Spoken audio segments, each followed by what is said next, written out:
कैसे थे कर्पूरी ठाकुर, क्या था व्यक्तित्व? 2 बार सीएम रहे, 3 दशक तक सियासत की, फिर भी विरासत में सिर्फ झोपड़ी छोड़ गए। क्या सिर्फ यही पहचान है कर्पूरी ठाकुर की? कैसे थे? सामाजिक न्याय के पुरोधा, उत्तर भारत में पिछड़े वर्गों की वकालत करने वाले राजनेता के तौर पर जाना जाता। क्या सिर्फ यही पहचान है कर्पूरी ठाकुर? नाई समुदाय में जन्मे एक सीमांत किसान के बेटे से बिहार के 2 बार मुख्यमंत्री और 1 बार उप मुख्यमंत्री तक का सफर तय किया। क्या सिर्फ यही पहचान है कर्पूरी ठाकुर? उनके व्यक्तित्व को देखें और समझें तो कई ऐसे चौंकाने वाले वाक्य सामने आते हैं जो आज के राजनीतिक जीवन में धूमिल हो चुके, खत्म हो चुके। जीवन में एक सादगी, सरलता, कई किस्से कर्पूरी ठाकुर के आज भी उदाहरण के तौर पर दिए जाते हैं। उनकी राजनीतिक विचारधारा, लोहिया विचारधारा कैसे आकार लेती है और कैसे देश के सामने एक नजीर बन जाती है। निचली जातियों को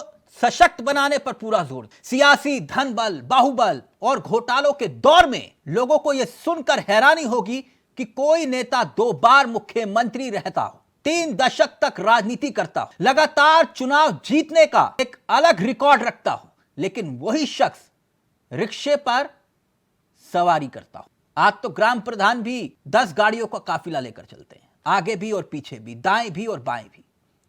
लेकिन तब उस वक्त मुख्यमंत्री रिक्शे पर सफर करता था।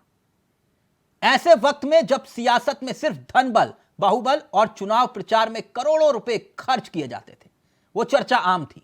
और उनकी सादगी की तस्वीरें और भी हैरान करती हैं। सियासत में कर्पूरी जैसे नेता विरले ही मिलते हैं।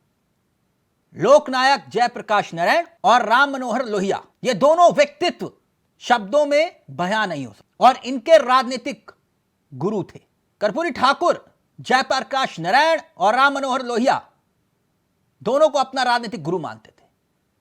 और तब 1970 के दशक में 2 बार बिहार के मुख्यमंत्री रहे। उनके जीवन में कई पड़ाव आए, लेकिन कई ऐतिहासिक फैसले भी लिए। बिहार में पहली बार शराबबंदी 1977 मुख्यमंत्री के रूप में बिहार में जब शराबबंदी की थी, तब किसी ने सोचा भी नहीं था यह फैसला लेना एक आम घटना नहीं थी। बिहार के पहले गैर कांग्रेसी मुख्यमंत्री थे। मुख्यमंत्री के रूप में दोनों कार्यकाल को अगर हम मिला लें तो 2.5 साल, कुल 2.5 साल बिहार का शासन उनके हाथों में रहा। लोगों के बीच इतने लोकप्रिय हुए कि 1952 की पहली विधानसभा में चुनाव जीतने के बाद वो बिहार विधानसभा का चुनाव कभी नहीं हारे, कभी नहीं हारे कर्पूरी ठाकुर।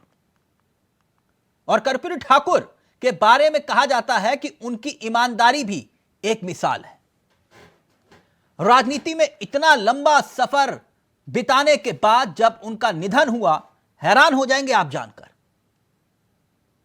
अपने परिवार को विरासत में देने के लिए एक मकान तक नहीं था उनके पास, ना पटना में ना ही अपने पैतृक घर में।